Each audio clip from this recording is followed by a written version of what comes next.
இந்த மீனம் 2025ல எப்படிப்பட்ட பலன்களை அவங்களுக்கு கொடுக்க போகுது? ஜென்ம சனிங்கிறனால உறவுகளோட கொஞ்சம் மன சங்கடங்கள் வரும்.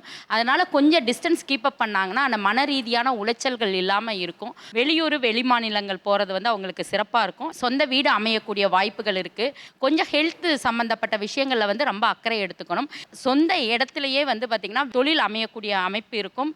ஒரு சிலருக்கு பார்த்தீங்கன்னா செஞ்சிட்டு இருக்கிற தொழிலேருந்து வேற தொழில் நல்ல இதை விட நல்ல பெஸ்ட்டான தொழில் அமையக்கூடிய வாய்ப்புகள் இருக்கும். இந்த காலகட்டம் ஜாமீன் கையெழுத்து போடக்கூடாது, கோர்ட்டு கேஸ் சம்பந்தப்பட்ட வழக்குகள் இருந்ததுன்னா இந்த காலகட்டம் அவர்களுக்கு அதற்குண்டான தீர்ப்புகள் சாதகமாக அமையறதுக்கு வாய்ப்புகள் இருக்கு.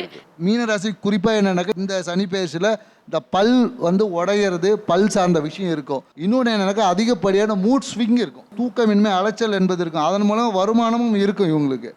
மேலும் பார்த்தீங்கன்னா இந்த குரு பயிற்சிக்கு அப்புறம் குரு 4ஆம் பாவத்துக்கு அதாவது மிதுனத்துக்கு போவார். மிதுனத்துக்கு போகும்போது என்னன்னாக்கா வீட்டில் இருந்தே தொழில் செய்யலாமான்ற ஒரு அமைப்பு இவங்களுக்கு வரும். மேலும் என்னன்னாக்கா ராகு பகவான் 12ஆம் இடத்துக்கு வர்றதுனால வெளியூர் போகக்கூடிய வாய்ப்புகள், வெளிநாடு பறக்கக்கூடிய வாய்ப்புகள் எல்லாமே இருக்குது. அதாவது இதை எதிர்கொள்வதற்கான முதல்ல அக்செப்டன்ஸை மீனராசிக்காரங்க வளர்த்துக்கணும்.